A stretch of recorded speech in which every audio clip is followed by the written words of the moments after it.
পৃথিবীতে বাঁচতে গেলে বন্ধু বান্ধব স্বজন শুভাকাঙ্ক্ষী সব লাগে সত্য। কিন্তু যদি একবার একা বেঁচে থাকার সামর্থ্য অর্জন করে ফেলতে পারো, তারপর আর কাউকে লাগে না। জীবনে একা বাঁচতে শেখো। জীবনে একা বাঁচতে শেখাটা খুব গুরুত্বপূর্ণ।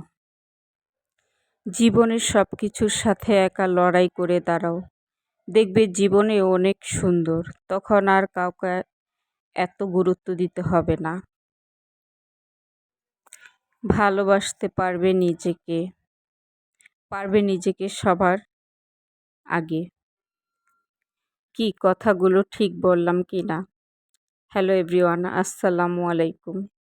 আজকে আমি রান্না করছি গরুর মাংস। সব মশলা একসাথে আমি মাখিয়ে মাংসটা চড়িয়ে দিলাম। আমার নতুন পুরাতন বন্ধু সবার জন্য শুভকামনা রইল। আসো আমরা সবাই সবাইকে সাপোর্ট করি। আজ এ পর্যন্ত ছিল। সকলে ভালো থাকবে। আল্লাহ হাফেজ।